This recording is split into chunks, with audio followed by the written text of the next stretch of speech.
you may have heard me talk about shares somewhere else, because I do a lot of that, investments, both in private equity, venture capital, and also buying and selling of shares, but not as a trader, but as an investor mostly.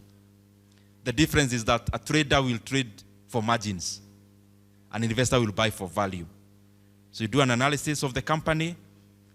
When I'm buying even one share, I am buying the entire company in my mind. I always ask myself, if I'm to buy this company, not a share, would I buy it? Before I buy the share, that's the question I first get to have an answer on. So, what you need to do when you are evaluating which investment in a passive manner to invest in, first of all, there are very many categories. Fixed income, there are shares. Fixed income are like bonds, treasury bills, and etc., where you are guaranteed. But everything that you are guaranteed also comes with a very retro margin or very retro yield, because you are risk averse. So being risk averse means you take the gain equivalent to a risk averse person. When you have a high appetite of risk, when the reward comes, you also get rewarded adequately, in commensurate to your risk.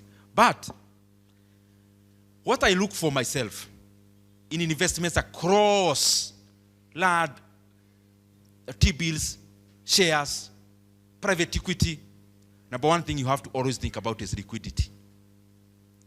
When you are buying land, you are buying shares, you are buying bonds, when you need the money, how soon can you get it?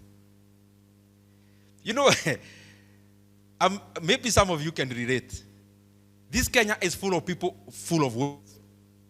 Wealth, niko na shamba ya eka 200, 200 acres, 2,000 acres, niko na hii. Okay, fine. You told me how much it's worth. When can you get it? When can you get it? Liquidity is always a very critical thing. And me, I approach life in terms of, I also need money. Because I don't think you're investing money for the next 200 years. You're investing money to help you have a good life continuously. So if you can't liquidate your money, then you have to think about it, liquidity. How soon can you liquidate that asset you're investing in? Secondly, always do some analysis about return on equity, return on investments, return on assets, depending. Na mimi nikiangalia hapa hii hall, I don't need to go into details on that.